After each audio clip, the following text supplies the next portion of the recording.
प्रश्न है 600 metre square क्षेत्रफल वाले एक समकोण त्रिभुज को इस प्रकार बनाया जाना है कि कर्ण आधार से दुगुना हो। यानी अगर ये जो आधार कर्ण है ना, अगर आधार ए लिया तो कर्ण होगा वो 2a डबल है, इसने कहा है दुगुना है। तो त्रिभुज का कर्ण उसके आधार से कितना अधिक है, तो हमें क्या निकालना है 2a माइनस ए, यानी कि जो कर्ण है वो आधार से कितना अधिक है, ए अधिक है, तो ए की वैल्यू निकालनी है।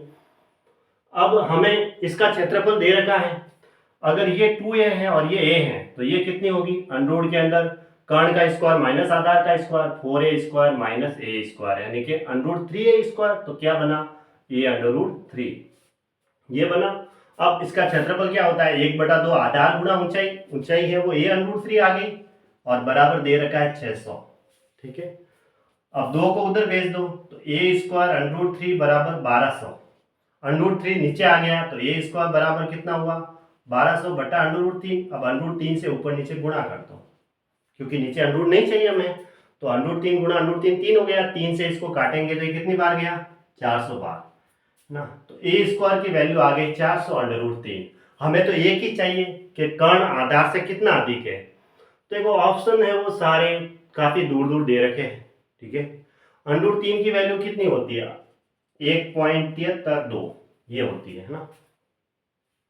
अगर मैं हम यहाँ पे क्या रखते हैं 400 ऐसा कैसा, अगर हम यहाँ 1.7 भी लें, ठीक है, तो 32 को रहने दिया 1.7 लिया, क्योंकि 1.7 ही है, आगे वाली भी वैल्यू है, पॉइंट के आगे हमने एक अंक की ले ली 1.7, तो 700 कितना होता है 68, और ये डबल जीरो है तो एक अंक के बाद तो 10 लग गया, अब 680 आया।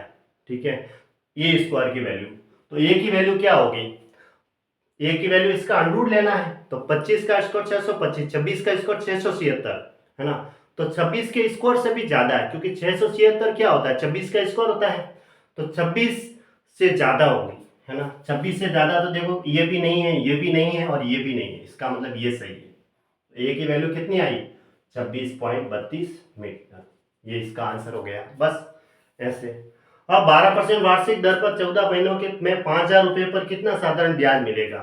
साधारण ब्याज बराबर क्या होता है मूलधन गुणा समय गुणा दर बटा 100, क्योंकि ये वार्षिक ब्याज दर है और टाइम 14 महीने है, इसको आप वर्ष में बदल दो 12 का भाग देके, तो ऐसा ही निकाल दो 5000 ऐसा कैसा, और दर 12% है और ये 14/12 गुणा 100 कर दो, बटा नीचे 100 आएगा। ये देखो 14/12 मतलब इसके अंदर 12 का भाग दिया तो ये वर्ष में कन्वर्ट हो गया, क्योंकि हमें दर वार्षिक दे रखी है तो बटे में 100 आएगा, मूलधन गुणा समय गुणा दर बटा 100। अब ये डबल जीरो से डबल जीरो तो कट गया, 12 से 12 भी कट गया, 6 700 आया, 700 रुपये इसका आंसर है। अब ये कितने एक एक लाइन के प्रश्न है सारे।